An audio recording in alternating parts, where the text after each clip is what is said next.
Good evening, everybody, and welcome back to CALLOUS Draft Duel Round of 16. First draft that I'm doing today after work, and we've got ourselves a goodie here. AustrianGeorge is a player that people in the ADV scene are probably familiar with. He's been around a while. He plays side tours, Pokemon Perfect, Mushi League, what have you. Not a huge name in the competitive tournament scene, but deceptively good. I think AustrianGeorge is a sneaky good player who I would not underestimate for a moment. We didn't get to see him in action last round, but his opponent, Zinc, who's going to be player 2, blue on the right, we did get to see him against Tartufo, and frankly, I thought that he was outdrafted in the first round, but if you saw the games, which are available on YouTube here as well, he crushed Tartufo, despite me thinking that Tartufo had the better draft, so he shut me right up. He just outbuilt and outplayed the crap out of his opponent, and honestly, the games were not that close, so we'll see how he goes from here. I don't know if he just has his own draft style or if he's maybe not as strong of a drafter but a really good builder and player. Hard to say, but AustrianGeorge is very much a formidable opponent and going to be a real test for Zinc. So let's kick things off. The first ban does belong to George, and this is a little bit unusual right out the gate. We have not seen this Pokemon banned that often. It is usually an early pick, but like I said, I don't think it's been banned all that much. Gonna actually take Salamence out of the pool. Which I don't hate, especially if you're weird about the whole Milotic thing. You don't want to be forced to take it early. You don't really like Milo. Take that whole weird element out of it. It is just a dangerous poke, and even if Milo ends up on the other side, there's no guarantee. It's only a 1 in 3 chance that you get the Milo into the men's matchup. It's a threatening poke, and I'm not surprised that it's been removed. But like I said, it hasn't been removed a lot up to this point, so this is going to really already change the dynamic. It means something that usually gets banned out is not going to be in this case, and there's going to be some pretty strong stuff available, so I can't wait to see how we proceed. The obligatory player 2 ban, at least as the consensus is concerned, Skarmory is going to be removed. The reason player 2 specifically wants to ban it is because player 1 gets the first pick. So if player 2 doesn't ban it, player 1 has the ability to just grab it. Whether or not that is a thing that player 2 wants to allow in any given case, up to them. But the overwhelming majority of players in this tournament have not wanted that to happen, and as player 2, and in some cases even as player 1, have opted to simply ban it out.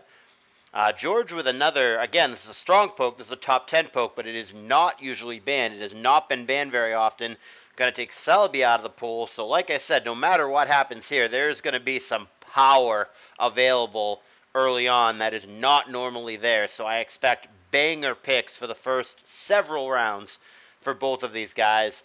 And then Zinc with all the things that he can bend because of all the power that's still left, whether it's Meta, whether it's Lax, whether it's T-Tower, whether it's Arrow, whether it's Gengar, whether it's Bliss. He can only take one of those things out of the pool, so pick your poison out of all that. What do you not want to play against the most? And he decides that Tyranitar is the Mon that he wants to get rid of, which I have no strong feelings on. Like I said, pick your poison.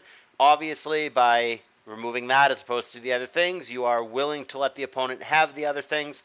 Something interesting here, and I'm not saying I would first pick it. In fact, I probably specifically would not first pick it, but Snorlax now with all of Skarm, Tyranitar, Celebi banned, and Salamence, frankly, is in a better position than it normally is early on in the draft because a lot of its key counters, just the way it worked out, have been removed. So I would expect Lax to go pretty early. I wouldn't first pick it here. I like Metagross better, I like Zapdos better, I like Raikou better.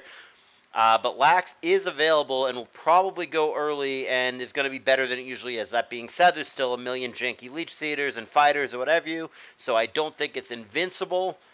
But it's something to note that a lot of the Snorlax hate has been taken out of the pool.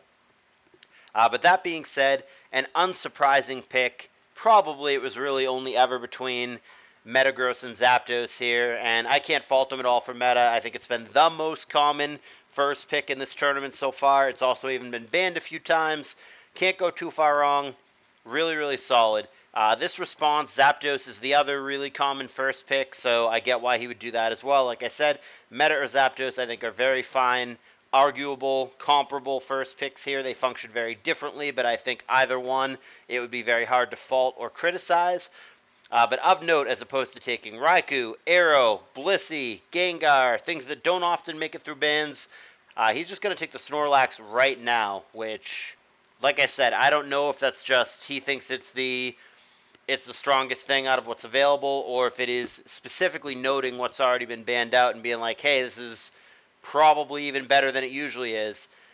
It's not great into Metagross, so it's obviously not him trying to counterpick, but people are usually not counterpicking this early on. It's usually more of a focus, at least in the first round or so, or at least the first part of the first round or so, on just getting the brokens, and then after the first, say, 2 rounds of picks, 2 sessions of picks, not all the way into round 2, I mean, usually at about that point, after both players have made 2 separate sets of selections, that's usually when they start focusing a little bit more as opposed to just taking the brokens on counters.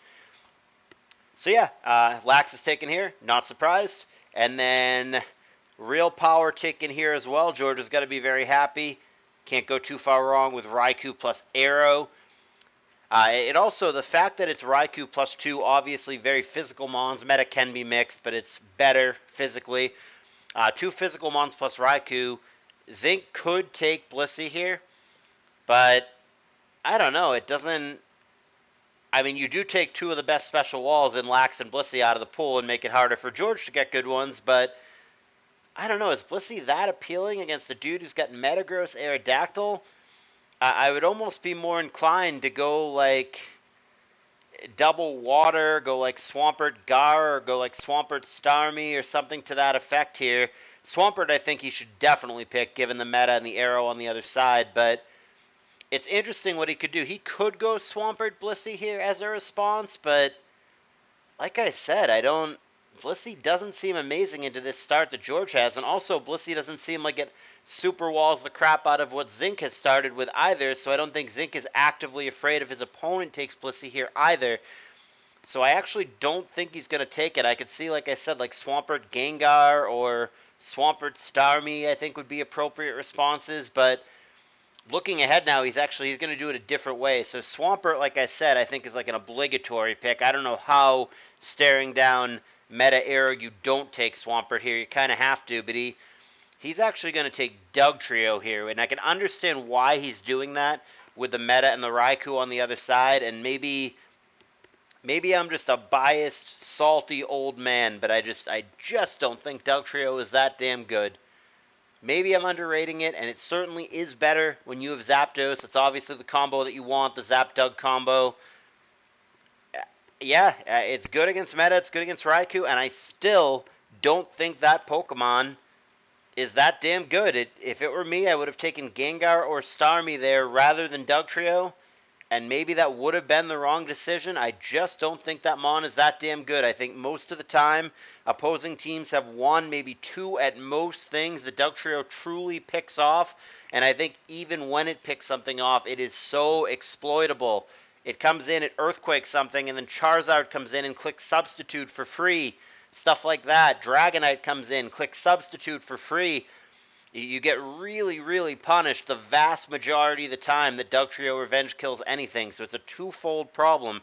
It doesn't even have that many targets to kill in a lot of cases, and even when it does kill something, you always, against a remotely competent opponent, get punished. So I'm just not that damn big on Dugtrio, but I understand why he made the picks, and when we get to the game, we'll see how it plays out. I certainly like these picks. Like I said, I would have taken either of these Mons, I think, alongside the Swampert pick, but why choose between them when you could have both? Gengar and Starmie locked in for AustrianGeorge. Very solid, aggressive start here, and I do like that he's splitting special and physical Mons, so it is not going to be easy to have a one-size-fits-all counter to combinations of these things. He can split up his attackers on teams to make it pretty difficult to wall. So we'll see what the response is going to be here. He's going to take the Blissey now, which I now think makes sense because your opponent just took Gengar and Starmie. He also has the Raikou, so that's added incentive. He also can make the Blissey a lot safer because he himself is the Dugtrio drafter, so I think the Blissey at this point makes a lot of sense. It's really good against 3 of the things that are on the other side, and like I said, the Dugtrio is off the table, so he's not going to get his Blissey Zap-Dugged or Dugged at all because he's the Dugtrio drafter. So Blissey at this point I think is a good call. This next pick is interesting, and I actually really like it. A lot of people are not going to like this and think that it's too early for this and just aren't huge Jolteon fans, but looking at what's on the other side, I dig the Jolteon. It's great into Starmie and Gengar. You speed tie with Arrow, and I mean, you also force them to be Jolly because a lot of the time in this format, even Adamant Arrow is faster than the entire other team, so you don't have to go Jolly. You could just hit that much harder and go Adamant. But yeah, you gotta keep them honest now by having the Jolteon threat. The Arrow kind of has to go Jolly, otherwise you get outsped and toasted, which is completely unacceptable. And then Jolteon is also faster than Raikou. It can sneak a T-Wave in there before it subs or Calm Minds or whatever. And Raikou is very crippled when hit with T-Wave, obviously, so it's pretty good there as well. So I really dig the Jolteon pick. I think it makes a ton of sense. I think this is very heads-up drafting by Zinc. I didn't love the Dugtrio pick before. But with the way that this is now played out with the subsequent picks from both players, I like it a bit better. He can pass to it with Jolteon as well, so he's got two good ways to baton pass to it. And like I said, it protects the Blissey that I don't know if he anticipated that his opponent was going to take Starmie and Gengar. He very well may have. But if he knew that he wanted Blissey and was going to grab it in the next round, it's all the more incentive to take the Dugtrio. So I actually really dig the start for Zinc. I think it makes a lot of sense. Obviously, as is always the case with Player 1, even more so when there's a couple of not normal bans. Obviously, the start for AustrianGeorge is very strong, and these are just really good mons, but I think Zinc has handled it really, really well with his response, and I'm very happy with where this draft is through the first round, which we're going to wrap up here. Some double Reggie love here. He's going to take both Reg Ice and Reggie Steel. That very well may be a response to the Blissey pick more than anything else. They do wall Jolteon as well, so that's cool. But I think he's looking at it and he goes, okay, Lax and Blissey are already taken. We're immediately running low on the special walls. If I don't take these now, some of them might get banned by Zinc. Not to mention if he doesn't take them, Zinc can pick these mons because after the bans he's going to have the double pick. So I think for one or both of these, he's viewing it as now or never. And I think that's a wise decision to secure these while they're there.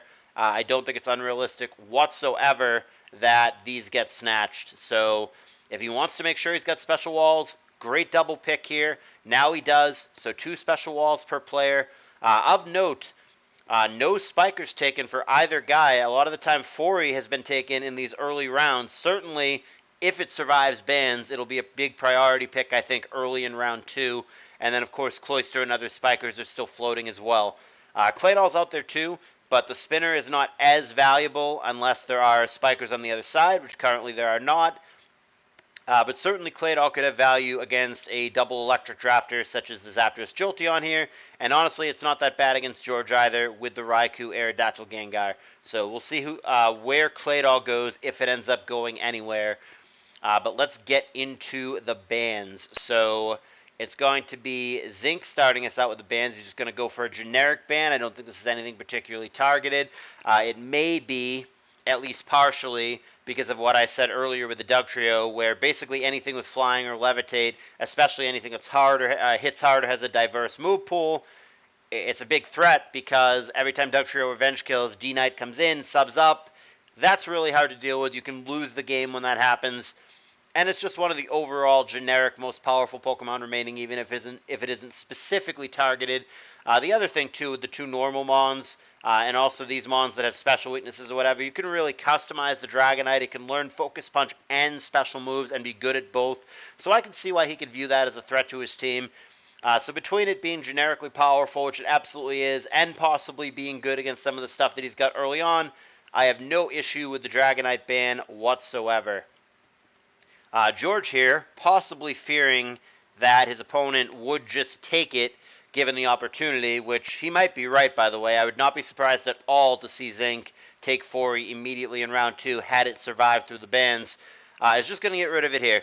I think that's wise. I think that's one of the best things you could ban here. It's one of the most powerful Pokemon still available, and I think it's, like I said, very, very possible that Zinc might have grabbed it here, so I think it's wise to get that out of the pool.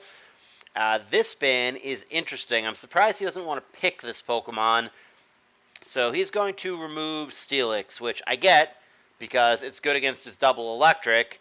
But you've got to wonder, it's also good against his opponent's electric and against Aerodactyl. You've got to wonder, would he have wanted to pick Steelix? Could he have simply taken that there? Because I think it's good against both players, actually. But I could see why Zinc would want to get rid of it, like I said, with the double electric and with Lax. So, sure, he clearly doesn't want to take it because he would have the option to do so. So he must have his heart and his mind elsewhere. If he wanted to take this next round, he obviously would. He must have two other things in mind that are not yet banned that he wants to take. Otherwise, I think he would let this through. On the other side, my Lotic is going to get removed. I think that is a little bit curious. Maybe he doesn't think it's great against his opponent with Lax and double electric, so he himself isn't that excited about taking it, but it's still so good in general that he doesn't really want his opponent to have it. That would be my guess on the process there. I don't really love it into Zinc, but I still don't want Zinc to have it because I don't really want to play against it either. So just taking out one of the generically most powerful things left, hell, arguably even the best thing left, maybe. So I can see why my Lotic gets banned here as well. So far, everything that these players are doing makes a lot of sense to me, and I'm down with these picks for Zinc as well. He's going to kick off round 2 with Claydol plus Hariyama. Makes a lot of sense. Taking Claydol when you yourself are the double electric drafter, it's a little bit of a protection pick. You also need a spinner. 4 he's gone, so if you want one of the, quote, big 3 spinners, this is the only one left, might as well grab him now. And then Hariyama is double duty as well. Your opponent did just take double fighting weakness, so it's good there. And then obviously, as the Snorlax drafter, you don't really want to play against Hariyama. Same thing, Blissey doesn't really want to play against Hariyama, so it makes a bunch of sense to me that you would take that there. Really like the draft from both players so far. There's not a single pick where I look at it and go, what the hell are you doing? I think these guys understand the format and are drafting well. And yeah, I can't criticize anything so far. I think these guys are both drafting at a very high level, and I love to see that at this stage of the tournament. It is only the round of 16. So far things are awesome, and I think the deciding factor, the X factor, the nitty-gritty is really going to be these late picks, as is often the case. I mean, it looks like we've gone so far, but in reality, these guys both only have one team. They don't even have 1.5 teams made just yet. So we're still actually really early. And these next picks, the next couple rounds from here on out, really ends up being the difference maker, in my opinion. So the response from George, interesting here. He's going to go Gyarados Heracross. The Gyarados, you always wonder into Zapdos if it's good or not. But the problem with that logic is if you are afraid to take it because your opponent has Zapdos, then you're basically just letting your opponent take it, and by and large, you don't want that because it's really good. So basically, you just have to hope you don't get the Zapdos matchup, and even if you do, hit it with T-Wave, hit it with +1 Double Edge, whatever. You could do more than nothing to it on the way out. And the same way that Hariyama, as we just talked about, would have been good against Zinc, Heracross will be as well. It's maybe not as good against Snorlax as Hariyama is because it doesn't really love taking body slams, +1 body slams, what have you. It's a little bit squishier than Hariyama. But as an offensive threat, obviously, a threat to the Lax, a threat to the Blissey, and largely, unlike Hariyama, it is a threat to the Claydol as well. So other than Yama, he had his pick of the litter here. Any of the fighters could have taken Medicham, could have taken Breloom, Machamp, what have you. But I can understand why he would have settled on Heracross in this situation, given what has been taken already. So the response over here, we are going Airborne for Zinc. He's going to opt for Moltres, which I like even more than my Lotic off the table. And then also Flygon. So he's picked up 3 rock resists in this round, which I think is really relevant when you're looking at an Aerodactyl on the other side. Gyarados and Metagross may also potentially have rock attacks. Heracross may potentially have a rock attack, but certainly against the Aerodactyl you want to load up on rock resist. So Claydol, Yama, Flygon, just getting that really secured. He's also got the Swampert from before. So I think he's giving himself multiple layers of padding against the Aerodactyl, which is wise. I think in an ideal world, every team has like 2 things that can handle it, rather than just 1, which is easier said than done, but that's certainly something to strive for. The Moltres makes sense. Double Reggie. They do have redundant weaknesses. They are both weak to fighting and to fire, so responding with those kinds of mons, as he has done, Hariyama and Moltres, is very sensible when you're against the double Reggie. And the Flygon, like I said, it doesn't blow me away. It's reasonable against Raikou. It's okay against some of this other stuff. Hits Registeel hard, whatever. But the core concept of taking A rock resist, and B, just a good rock resist, There's a million rock resists out there, but they are not created equal. Flygon is a general good mon, even if it's not a general insane mon. I dig the pick. Totally fine with it. Totally get why he did that. The more he can stack up rock resist, the better. Maybe he picks up Donphan or Machamp or what have you down the road. But these are solid picks for now, and I understand why they were made. So with the bulky waters drying up, noting that he himself banned Milotic, he wants to take Vaporeon now, which I think is pretty sensible. And then the first spiker of this draft has been scooped up in Glalie. And notice how he's prioritizing, because he has the option of Cloyster. He likes Glalie better than Cloyster, which some of you guys, especially OU players, might be really scratching your head at, but I want to get it on record, and you guys can go ahead and click the unsubscribe button when I say this, but I think that Glalie is better in this than Cloyster is. I really do. I think Glalie is the second best spiker in this, behind only Fortress. That might be a hot take, but Glalie is a really reliable spiker in draft formats and in this format. It doesn't take fighting attacks. It doesn't take meteor mashes. Fine. But against most leads, it can reliably get down a layer or two, and then it can boom on the way out, or whatever you want it to do.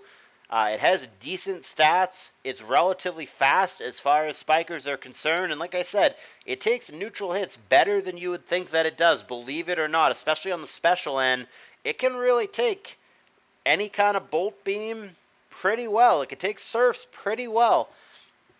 I'm a Glalie fan. I truly believe that it's better than Cloyster, and George does too. So I know this is a bit of a head scratcher for those of you who are a little bit more OU inclined, but I'm going to go ahead and go to bat for George. I think this is a good pick. I think Glalie is better than Cloyster. I really, truly do.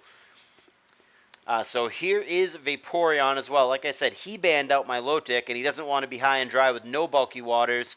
And certainly against the guy who just took Moltres, you want a water that doesn't have secondary typing. You wouldn't want, say, Lapras here. Maybe Walrein is the exception because it can have thick fat.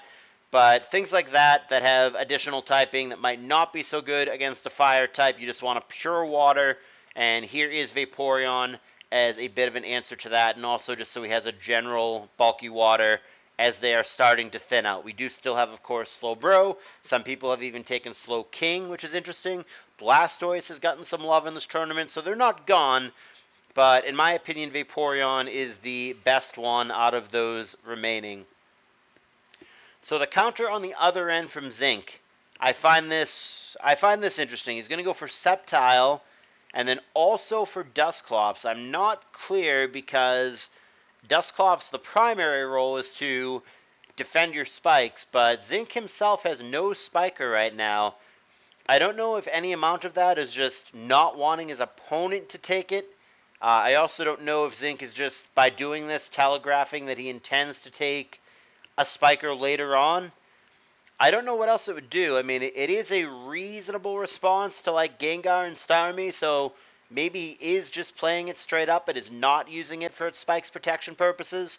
Also, a lot of the time, the Lax Drafter, even though, of course, it does learn Shadow Ball, does want to get Ghosts out of the field, so it doesn't have to run Shadow Ball, and it can run better sets like Rest Talk or EQ or whatever. So that could be part of the thought process here. But it's interesting to see a player with 0 spikers opt for Dusclops. So like I said, he might just play that straight up. We'll find out what he wants to do with that. Sceptile, on the other hand, I don't know. George does not seem like the world's most vulnerable to Sceptile drafter at the moment. I actually like it better against Zinc's draft, and maybe that's part of it. Sceptile's a real bitch for Blissey and Lax, also good against Pert, also good against Claydol. Not the worst against Dugtrio, to be honest. I can see Sceptile being a threat against Zinc, and maybe that is part of the thought process. It doesn't blow me away against George. Both the Reggies, other than Focus Punch, will wall it. It'll be outsped and picked off by Aerodactyl. It matches up like okay, but not amazing against Raikou. It's not great against Meta or Gyra. Not great against Hera. Not as excited about the Heracross pick, but I don't think it's awful. I'm not sure. Both of these, the Sceptile, the Dusclops, I'm a little bit iffy on. but we'll see how he fills it in, because it isn't just about what he has right now, it's about what he's planning to take later as well. So let's allow the draft to proceed. Let's allow him to show us why he's making these picks, and we will reserve our judgment for later. For now, not sure about those. So Tauros Metacham, the response here. This is probably a bit of an earlier Tauros than most people, but George is very much leaning aggressive, as is often the case from player one's position. Taking a fighter, we've already discussed the merits of that, and this particular fighter learns Shadow Ball, so can hit the Dusclops pretty good. Still threatens all the things that the other fighters were threatening, the Lax, the Blissey. Yeah, Zinc doesn't really have a fantastic fighting response. Dugtrio's not, or sorry, Dusclops, not as good against it as you would think. Like I said, learn Shadow Ball, can sub up in your face, block WoW, whatever. Flygon, even though it does float up high with Levitate, does not actually resist fighting, so does not switch into Metacham, never mind Focus Punches, even just Brick Breaks, nearly as well as you would want it to. Moltres, even though it resists fighting, vulnerable to Rock Slide, same thing with Zapdos. I don't think Zinc actually has all that great of a response to, I mean, the Heracross certainly because of the Dugtrio, but even then, I mean, you can get like Reversal Set, Salic Set, whatever. But yeah, the Metacham is something that I'm looking over on the other side. It doesn't really feel like he's got a fantastic answer to that right now. And he certainly, I don't know if he takes Wheezing or whatever, but probably going to have to do something to address that sooner rather than later. Tauros is never, specifically for anything, just a generic Goodmon, generic Gloomon. Nice lead on an aggressive team and intimidates a good ability. You can't go too far wrong. I could take or leave Tauros, but it's been picked quite a few times in this tournament for a reason. It's good, it's glue, it's safe, it does what it does. Doesn't really have a lot of set variation. It's like almost always choice banded, but it's good at what it does. No objection to the Raging Bull. And then finally, wrapping up round 2, we're going to see Alakazam here. And then with that, and I think this is wise, he takes the Houndoom. That's going to protect both the Dusclops and the Alakazam. This is kind of an obligatory pick, and I would not be surprised either to see him ban out Umbreon. If you're going to do these things, you've got to protect them. So Doom makes a lot of sense. You're into a Gengar drafter. You're into a double Reggie drafter. The Doom makes a lot of sense to me, and then you just took Dusclops and Alakazam, so you yourself are Houndoom vulnerable. Grabbing it here makes a ton of sense, and like I said, I fully expect him to ban out Umbreon as well.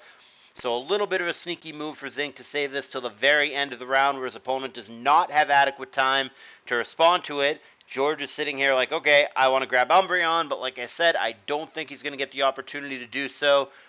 So I think that was well played by Zinc to wait until the very end. It's very crucial that you make picks right as you're about to go into ban so your opponent doesn't get a chance to respond the way they want to respond. And I think that was deliberately and strategically done here. And I think it was done well. And I look at a lot of fire weaknesses, whether it is Metagross, whether it's Regice, Registeel, Glalie on the other side, Heracross on the other side, and then dark weaknesses as well in Starmie and Gengar. So not only is the Houndoom a threat in and of itself, but also, like I said, it protects the Dusclops and the Alakazam that he just took. So definitely a fan of the Alakazam plus Houndoom pick. And the Alakazam is good too because even though it's walled for days by Blissey and Snorlax, it is much better against the Reggies. Calm Mind, when you just Calm Mind once and those guys switch in, +1 HP fire punches, +1 fire punches really hurt.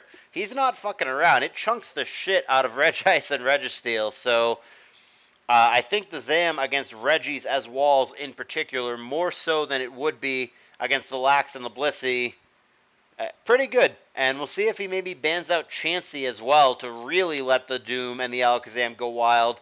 Because both of those are largely walled by Chansey. Houndoom can have like a beat up set, but Chansey's probably a mon that I would consider getting rid of if I were Zinc. I certainly expect him to get rid of Umbreon. So George here, with his first ban of the final set of bans, is going to take Regirock out of play. Yeah, I mean he's got a few rock weaknesses. He's not like drowning in rock weaknesses, but Arrow, Regice, Glalie, Gyarados. Yeah, Could take or leave the Regirock ban here. It's a good mon. It's one of the overall strongest mons that's still left. I don't know that it's devastating against his team, but I could see why you would not want it to be there. On the other side for Zinc, like clockwork, Umbreon. Told you instantly when he did the Alakazam Houndoom thing that he was probably going to do that. It just makes sense. We'll see if he takes Chansey out of the pool as well. George trying to deprive his opponent of further bulky waters. Thinks the best one left is Slowbro, keeping in mind that Slowking and Blastoise are still available. I probably agree. I probably like Slowbro better than Blastoise, but they function quite differently, so it really does depend on what your team needs. But yeah, he's going to get rid of Slowbro, and the bulky water pool is beginning to thin out. And then Zinc is going to respond by banning Charizard, which is interesting. I think Charizard is actually probably better against George than it is against Zinc, but it might just be the overall most powerful thing that's still left. It might be as simple as that. I could see not wanting to give your opponent a Pokemon that powerful this late in the draft. I think that's a pretty acceptable position to have. Obviously, by banning Zard, he's not banning Chansey, and I'm curious if AustrianGeorge has any interest in that. I probably would, looking at the Zam and the Doom on the other side, but we'll see how he wants to proceed. George is going to take it a different way. He's going to go with my all-time numero uno favorite Pokemon in Miltank, and he's going to take Breloom as well.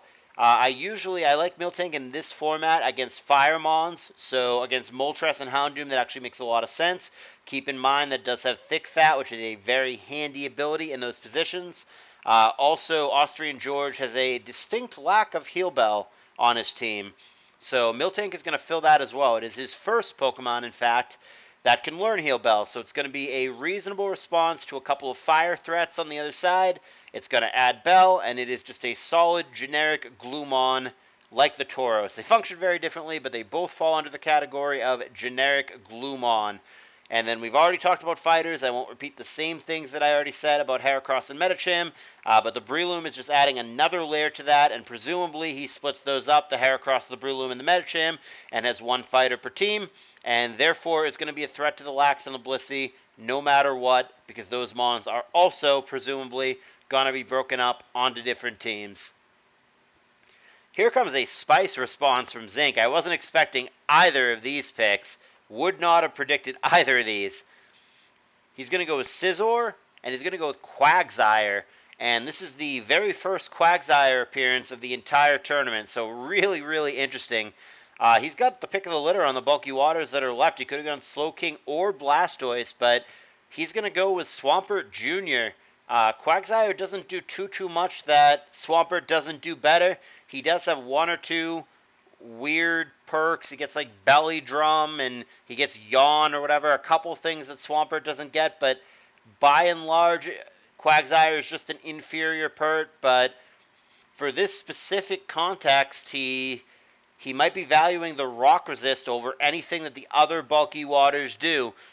Specifically against the Aerodactyl, and again, other potential rock attackers, like Metagross, like Gyarados, like Heracross, whatever, but specifically against the Aerodactyl, he might be really valuing the rock resist and getting more layers of protection against that.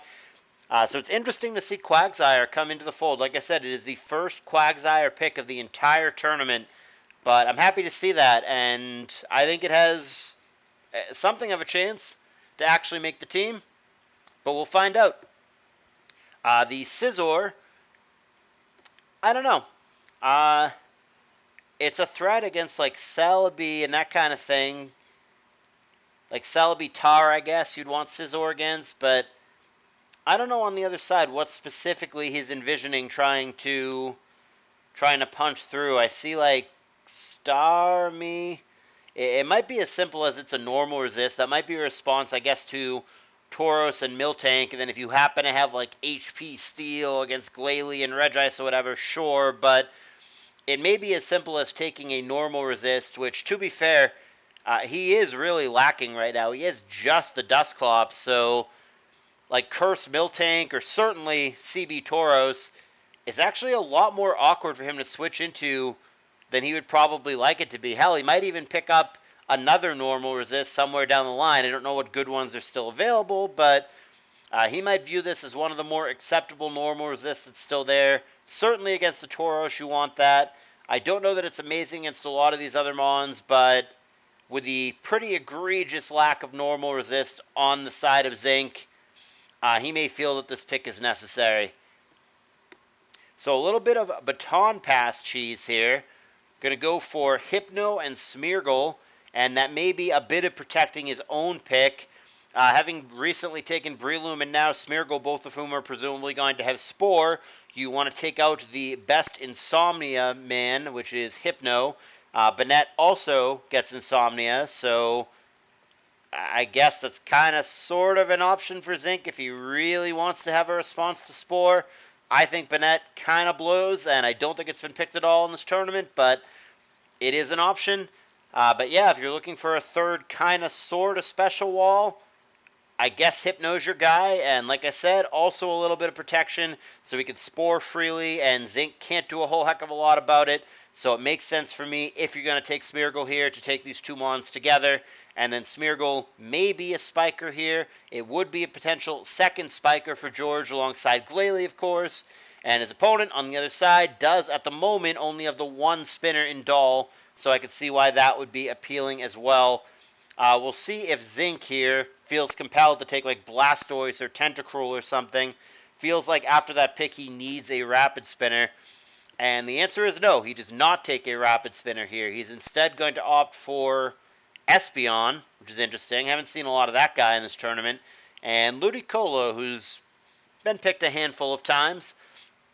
I've never been the world's biggest Ludicolo guy, but it's decent. I mean, he might just be taking out good Leech Seeders to protect his Lax a little bit, but I mean, if you're just making a Lax protection pick, I think you're supposed to take like Weezing or something rather than this, but yeah, I don't know. I don't know on the other side specifically. Maybe it like a little bit walls Starmie or Regice a little bit. I don't know.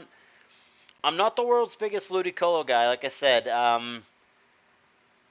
It's an okay mon, but it just seems so vulnerable to a lot of things. Is it really ever switching in to Aerodactyl, to Tauros, to Medicham? Does it really stop Glalie from just setting 3 layers? Does it really come into anything with Spore? Does it really even come into like Miltank and take a T-Wave? Does it really come in to Heracross or to Gyra?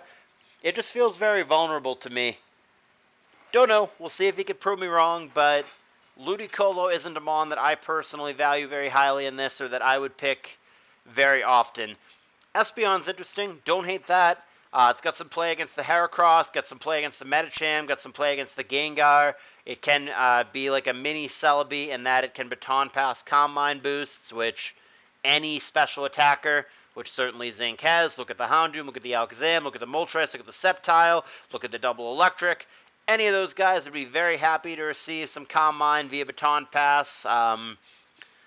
Yeah, we got a Loom on the other side. I'm down with Espeon. Espeon, I think, is underrated, and I think that very well may end up making one of the teams. And it wouldn't surprise me if it ended up being reasonably good, but time will tell. George at this point going to go for Nidoqueen, which, meh, not a big fan of that mon, but I do like this pick. He's going to take the Chansey. Kind of surprised that Zinc didn't either ban that out, and I totally respect the Charizard ban, or if George doesn't take it, I'm kind of surprised that Zinc didn't take it. Like the Quagsire, for example, I don't hate that pick, but I don't think George was going to take that anytime soon, so I think he could have taken like Scizor Chansey with that pick and then taken the Quagsire down the road very safely. I don't really love giving George Chansey here because it really does make the special attacks here. All of a sudden for Zinc, the Moltres, the Alakazam, to a lesser extent the Houndoom and the Celebi, or the Sceptile rather, those mons all just got a lot worse. The Jolteon just got worse. Granted, again, you have counterplay, you can baton pass out of there, so can Zapdos, so can Espeon, but a lot of this stuff just got a lot worse. The Moltres, the Alakazam in particular, just got worse. I don't really love letting George have Chansey there. I kind of like the position better. I felt like the Houndoom and the Moltres were a hell of a lot more threatening when your special walls were just the 2 Reggies. A little bit unsure about that from Zinc's end. Not going to go so far as to call it a mistake or a punt or whatever. It's very subjective, but that's one decision that he's made that I disagree with. If it were me drafting, I certainly, if I don't ban it, and again, I'm fine with the Charizard ban, I probably would have taken that somewhere. I don't really love letting George have it. So the response on the other side, he's just going to go with some dangerous mons. Whether this is real or whether it's a bluff, hard to say. But we've got the good old cheese strategy of Ninjask potentially passing to either Hariyama or Marowak. Other players have also had this, and it has been tried. It hasn't actually won games yet, but it's so scary to play against. You can just auto win by passing speed boost to these really hard hitters in Yama and Marowak, who can just belly drum and swords dance up respectively, and then just sweep through literally the whole team if you combo off in that way. Ninjask is just it's even been banned a couple times because people dislike it that much. It's just an obnoxious Pokemon to play against. Whether it's a gimmick, whether it actually works, whether it actually ends up ever doing what it is advertised as being capable of doing, that is TBD. But really scary to play against and really obnoxious to play against. So having the threat of it may influence the way that George builds, especially down the stretch if they go to a Game 3 and the potential of Ninjask plus some of those mons that I just described is potentially waiting in the back. So the final picks for George, and again, I question if Zinc should have allowed this. So he's going to go Arcanine and Weezing, and I think these are fine picks. The Weezing in particular, as the Lax drafter, I wonder if that should have been allowed. Zinc is not utterly hosed by Weezing. If you're like Lax plus 3 fighters, then it is egregiously bad to let your opponent take Weezing. As it stands, the Lax and the Hariyama are both pretty fucked by it, but Weezing isn't necessarily devastating against the team as a whole. I still, as the Lax drafter, might not have let that go through. Instead of taking like stupid Ninjask Marowak cheese, why aren't you taking Weezing Arcanine or Weezing plus something else? So these last few picks, I'm not so sure. I feel like the last, say, 3 or 4 mons selected, not so sure about the Nidoqueen, but Chansey Arcanine Weezing, I can tell you, I like a hell of a lot more than Ludicolo Ninjask Marowak. And maybe that is just subjective in my opinion, but I certainly prefer George's end of those last couple picks and think that he's getting more value out of these really late picks than Zinc is. And then finally, this last pick, and you guys may view it as a meme or a troll. This is something that Jabba has suggested to me before. I don't think this mon is very good, but it does have one very specific niche. So here we go. Last mon, Electrode. Basically, the only purpose of this mon is to counter Aerodactyl, because you will outspeed it. One of the only things that can outspeed Aerodactyl. Aerodactyl blindingly fast, but Electrode even faster. It will outspeed Aerodactyl, and it will one-hit KO with Thunderbolt. That is basically fucking it. Yes, it can boom, but its boom is so weak and pathetic. Its move pool blows. It doesn't do a whole heck of a lot other than counter Aerodactyl. If you randomly get ahead of a Gyarados, fantastic. If you randomly switch it in at the same time as Starmie, great. But the only real reason to take Electrode is to counter Aerodactyl. This does mess with the team order now. I almost wonder now if George just goes first team Aerodactyl. I think I probably would bring Aerodactyl out immediately because I think the odds of Zinc busting out Electrode on team 1 are basically 0. So that's kind of one of the problems with using Electrode as an Aerodactyl counter, because the easy solution for the Aero player is just use it in Team 1, and there's no effing way that your opponent is bringing Electrode in Team 1. What can happen if you get down the stretch, if you save your Aerodactyl, if you don't use it in Team 1, now all of a sudden, because you're never going to not use Aero, right? It's definitely coming on either Team 2 or Team 3. It becomes just a 50-50 all of a sudden, and if Zinc has the balls to bring it to Game 2, and then Aero comes in Game 2, ruh-roh, it's just a coin flip whether or not you get the counter. And certainly, and this would be a mistake, I think, if you don't bring Aerodactyl in Game 1 or Game 2, then the Electrode is super-duper-duper coming in Game 3, and you are either not bringing Aero, which is like banned from Pokemon, out of the tournament, cardinal sin, that's never acceptable, or you have to live with the fact that your opponent does have the counter on the other side. All that being said, like I said, the easy solution I think is just to bring Aerodactyl in Game 1. That's what I would do. But then mind games come into play. Well, if it's so obvious that he should bring Aerodactyl in game one, I'm going to bring Swampert plus whatever other arrow counter in game one. I'm going to anticipate arrow in game one. I'm going to load up against it, blah, blah, blah. There really is a lot of strategy in the order of teams and the order in which you bring your Mons. But without going too deep down that rabbit hole, even though it's cute, even though I get why he picked it, even though I don't think he's trolling, all of that said, I think Aerodactyl, even against Electrode, is still going to be really effective. It just does what it does. Electrode doesn't exactly switch into Aerodactyl, so you've got to have your prediction skills, and you've got to get it in at the same time. And I still just think Electrode blows, but I am always willing to be wrong and stand corrected. So, you know what? If Zinc ends up bringing the Electrode, and if he ends up getting it in the game that Aerodactyl's in, and if he ends up making use of the Electrode and winning that game, or the Electrode has any meaningful impact on that game, then I'll come back in a future video and give him credit where credit's due. But as of now, I'm skeptical. So yeah, all that being said, who won this draft? I truly don't know. I think I give a slight edge to AustrianGeorge. I think I prefer most of his row of round 3 picks over most of what Zinc did. I think the Espeon's good. I think the Scizor makes sense. You need a normal resist, whatever. But I think the overall stronger Mons, higher quality of Mons largely belong to George. I think you get better value in the late draft. I don't know that Zinc fully addressed some of the holes that need to be addressed. Again, harkening back, for example, to the normal resist, he only ever ended up with 2 of them. He only really has the Dusclops and the Scizor, so what if Tauros ends up in the matchup not against the Dusclops or the Scizor? Doesn't it just go insane? Doesn't it just CB return and what the fuck is switching in? Doesn't that just dominate against Zinc? I don't know that Zinc fully addressed some of the issues that need to be addressed. Likewise, double spiker on the other side for George, Glalie and Smeargle, but Zinc only has the 1 spinner in the Claydol, so, I mean, the worst case is Claydol lands against not the Glalie or the Smeargle, so you have 2 games in which you're going to get spiked on and you don't have any answer, but even in the best case scenario where, okay, the Claydol does play against, whatever, the Smeargle, there's still going to be at least 1 game, and like I said, there might be 2, where your opponent is going to spike up, and there is not a damn thing that you can do about it.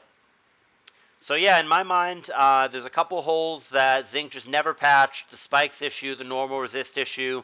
I like a lot of what he did, but between the spike issue, the normal issue, and in my opinion, George having the superior 3rd round of drafting, my prediction is going to be that George had the better draft, and George will win the set.